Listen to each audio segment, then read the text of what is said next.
This quick 5-minute tutorial is going to explain the parties that are involved in a debate. No, not that kind of party, though that would be fun. More like that party, but more civil.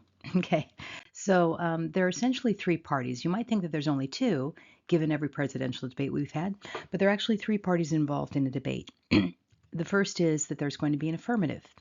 The affirmative is called different terms. It's also called the government. It's also called the advocate. Depends on the style of debate that you're doing, because there's like 4 different styles of debate that you can do. But we're just going to call it the affirmative. And the affirmative basically is saying new things. They're not saying something that we already believe or that we're already doing. They want to bring up a new idea. So a possible topic might be in a beginning debate class that people should have to own pets before they have kids. We know that that isn't a requirement at this point, so that would be saying something new. You could also say something to the effect of, college does more harm than good. That would again be something new because most people feel that there must be a benefit to college. Otherwise, why would everybody be going? All right. So that's what the affirmative is doing, is they're finding something new to say that is then going to be debated, because you wouldn't debate something that we already believe or already know. All right. So the burden then for the affirmative is they need to be, here's a wonderful Latin term, prima facie, and it basically means that they're proving what they need to prove in the time that they have with the resources that they have. So if it's a 3-minute debate, you only got 3 minutes, so can you be as prima facie as possible? You can't cover every possible, idea in that particular debate at that point. If it's a longer debate, then there's going to be more of a demand that you cover more complete arguments, that the arguments are reasonable and ones that normally would come up, and that you would have some kind of evidence for those. You will also note that there's also a video that is listed on the stock issues. So this goes over to the stock issues idea. Have you really proven what you need to prove given the time that you have? All right, then you've got the other side, which is now the negative. And this is also known as the opposition. Again, it depends on which kind of debate you're doing.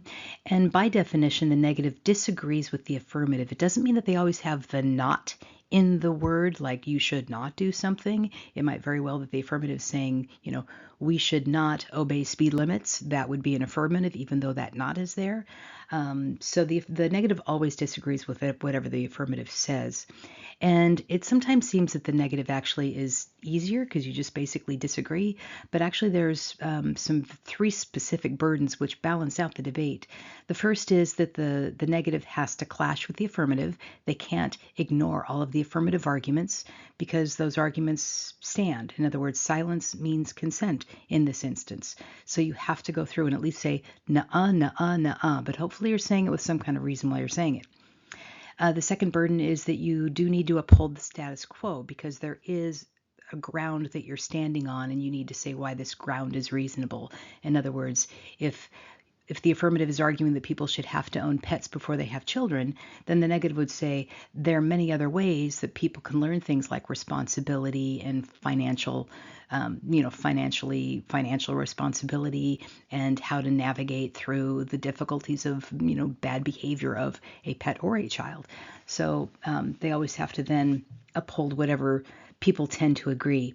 And then finally, they also have to be prima facie. In other words, they also have to present good arguments, ones that would come up normally in that debate, again, identifying those stock issues, and then also talking a little bit about evidence, if evidence is needed.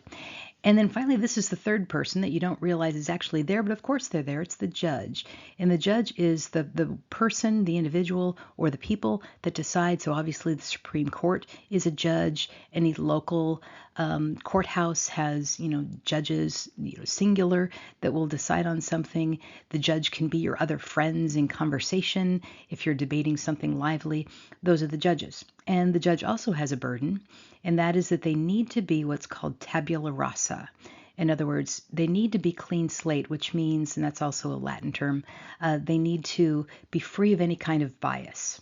Well, since that's virtually impossible because we all have bias, which simply means a tendency to respond positively or negatively, the burden of the judge then is to be reasonable, to look at the logic instead of the emotion in the argument is really what the judge then needs to do. So those are the 3 parties that are involved: the affirmative, the negative, and the judge. And for the next week, I will also present a little bit more about both about the content of the debate, but also what these people need to be doing and their format.